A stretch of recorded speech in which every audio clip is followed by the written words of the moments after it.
এক ভাই প্রশ্ন করেছে যে জাদু করলে কিভাবে বুঝবো, আর এটা দূর করার উপায় কি? মাশাআল্লাহ, অনেক সুন্দর প্রশ্ন করেছেন।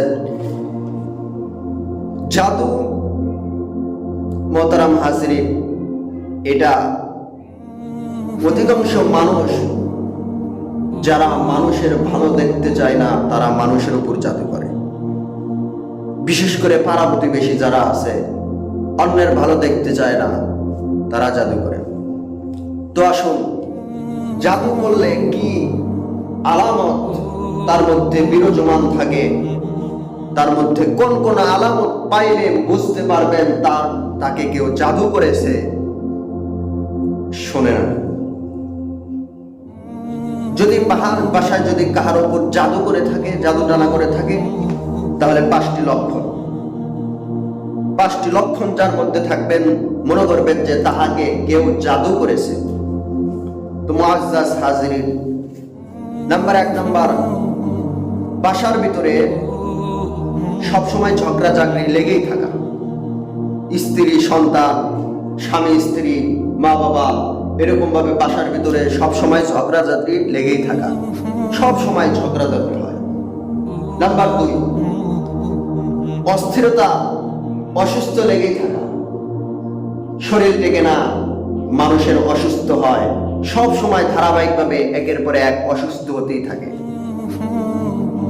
নাম্বার 3, বাসায় প্রাপ্ত বয়স্ক যারা আছে তাদের বিবাহ শাদীর মধ্যে বাধা আসা, বিবাহ না হওয়া। নাম্বার 4, আয় রোজগার বরকত না হওয়া।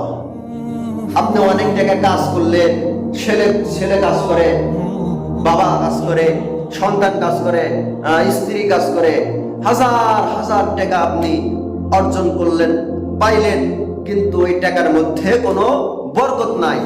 এটা কিসের কারণ? এটা এই কারণগুলো যার মধ্যে থাকবে, মনে করবেন তাহাকে কেউ জাদু করেছে। এই জন্য 4 নাম্বার হলো কামাই রুজি রোজগারের মধ্যে কি করা? বরকত না হওয়া। নাম্বার 5, বাসায় অস্থিরতা কাজ করা, দম বন্ধ হয়ে আসা, বাসার মধ্যে মন বসে না।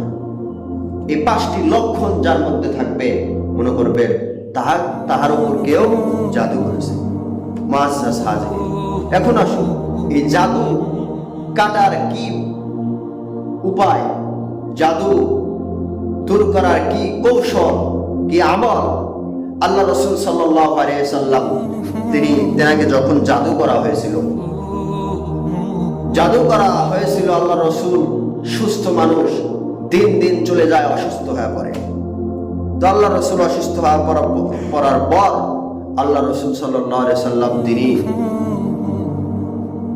কথা বলতে পারতেছেন না, ঘরের মধ্যে শুয়ে আছেন। তো ঘুমের মধ্যে 2 জন ব্যক্তি আল্লাহ রাসূল সাল্লাল্লাহু আলাইহি সাল্লামের দরবারে উপস্থিত হলো।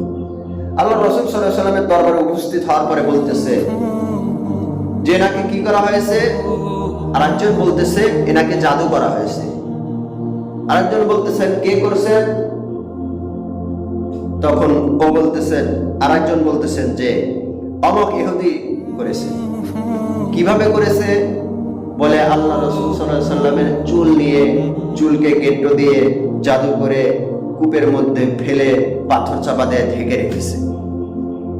তখন আরেকজন বললেন কে করেছে? বলে ভাই ইহুদি করেছে।